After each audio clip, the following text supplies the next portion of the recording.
Have you ever wished to be the kind of person who simply doesn't break?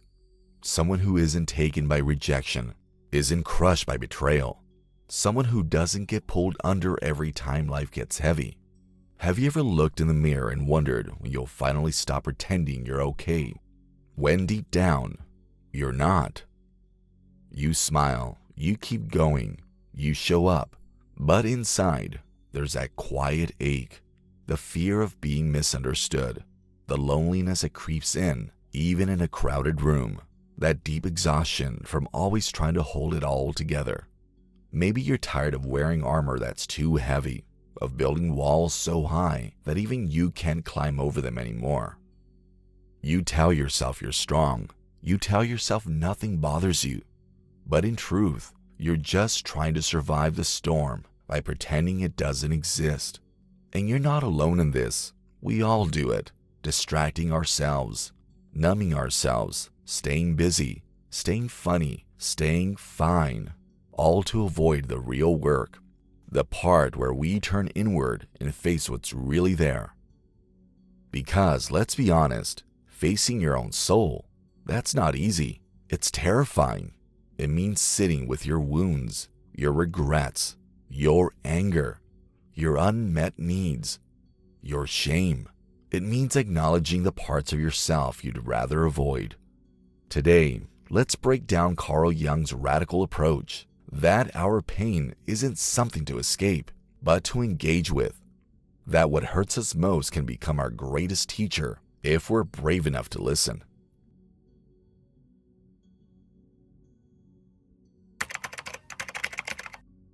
Welcome to the Mantis Library. This is where we explore how to stop running from pain and start learning its language, where we discover that the way through isn't around, but within. Let's begin. We all build armor to survive, but there comes a moment when all the armor you've built to protect yourself starts to feel less like protection and more like a cage. You tell yourself you're just being cautious. You don't let people in too easily. You don't get too vulnerable, too open, too attached. You've been hurt before. You've learned to stay safe by staying guarded. But here's the thing about emotional armor. It keeps out the bad, sure, but it also keeps out the good. It keeps you distant from the pain, but also from the healing. As Carl Jung said, we deem those happy who from experience of life have learned to bear its ills without being overcome by them. And bearing life's ills doesn't mean pretending they don't exist. It means facing them as they are, not as we wish they were. When you live behind emotional armor, your world starts to shrink. You become careful with how much of yourself you show, always editing, filtering, adjusting, just to avoid getting hurt. You become afraid not just of pain, but of truth. And over time, the truth piles up inside of you. Jung didn't believe in escaping suffering. He believed in going through it. Neurosis is always a substitute for legitimate suffering, he said. When we don't allow ourselves to feel what's real, when we repress our grief, our rage, our disappointment, it doesn't disappear. It just transforms into something darker, something heavier, something that begins to control us from the inside. You see, the pain you avoid has a way of sneaking in through the cracks. It shows up in your irritability, your exhaustion, your lack of joy. You might think you've buried it, but emotions are not things we can simply outsmart. Jung was clear about this. Until you make the unconscious conscious, it will direct your life, and you will call it fate. That quiet ache you feel, that sinking feeling in your chest when you're alone, that anxiety that surfaces in moments that don't quite make sense, that's your soul tapping you on the shoulder, asking you to listen, not to run, not to hide, just to listen. When we avoid pain, we're not avoiding the emotion itself. We're avoiding what that emotion might reveal. We fear the truth it might expose. Maybe it's the truth that we're still grieving something we told ourselves we were over. Maybe it's the truth that we're angry at someone we also love. Maybe it's the truth that we've abandoned parts of ourselves just to be accepted, approved, or loved.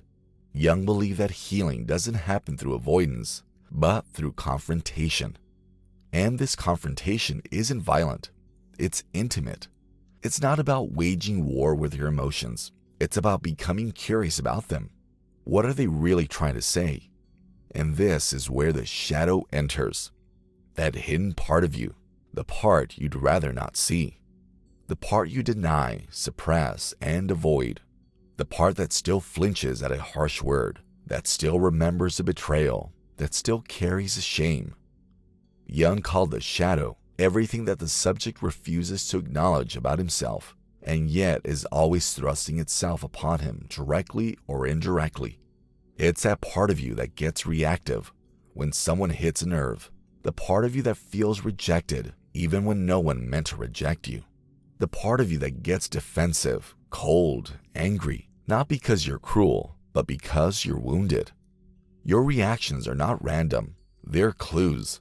Each time you lash out, shut down, spiral, or overthink, it's not just because someone said something or did something. It's because it touched something deep, something unresolved. Jung's work reminds us that we are layered beings, and our outer reactions often have inner roots. So, when you get triggered, when something stings more than it should, ask yourself, what old wound just got reopened? What part of me is still waiting to be seen, held, healed? But remember, your shadow is not your enemy. It's your mirror. It's trying to show you where the light has yet to reach. Jung said, one does not become enlightened by imagining figures of light, but by making the darkness conscious. And that's not just poetic, it's practical. Making the darkness conscious means taking radical responsibility for how you feel and why. It means no longer blaming the world for every emotional wound, but also not blaming yourself in shame. It's about accountability with compassion. What if the things that hurt you the most were also trying to show you the most? What if your anger was pointing to a boundary you never set? This work isn't easy. Jung never promised it would be. He said, there is no coming to consciousness without pain. But he also believed that within that pain is the key to freedom. Not freedom from hurt, but freedom from being ruled by it. You begin to let things hurt without letting them define you. You learn to feel deeply without being destroyed by those feelings. You learn to carry your wounds not as weapons, but as wisdom. You don't have to stay hidden. You don't have to keep pretending. You don't have to be untouchable to be whole. True strength isn't about never hurting. It's about choosing to meet yourself in those moments when you do, to hold your hand instead of withdrawing it, to offer yourself presence instead of punishment. So how can we actually begin to move through all of this? How can we start to understand the parts of us that ache, the pain we keep locked away, the emotions that bubble up when we least expect them? How do we stop feeling so broken by it all?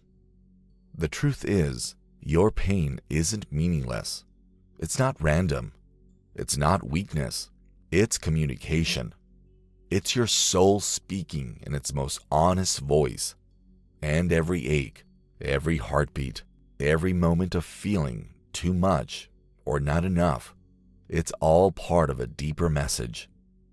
Jung believed that the soul speaks in symbols, in dreams, in patterns of behavior and emotional responses that seem irrational on the surface, but are deeply intelligent underneath. He said, emotion is the chief source of becoming conscious. There can be no transforming of darkness into light and of apathy into movement without emotion.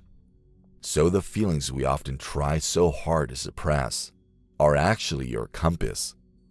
Your emotional wounds are like encrypted messages from your inner world, written in a language most of us were never taught to read. We live in a world that rushes us to get over it, to move on quickly, to be productive and upbeat. But the soul doesn't heal on demand. It doesn't work on timelines. It heals when it feels heard. When you slow down and ask, what is this pain trying to show me? Instead of, How fast can I get rid of this? Something inside begins to shift. You stop fearing the sadness and start learning from it. You stop numbing your anger and start listening to what boundary was crossed. You stop ignoring your jealousy and begin to see what unacknowledged desire it's pointing toward. And here's where the alchemy begins.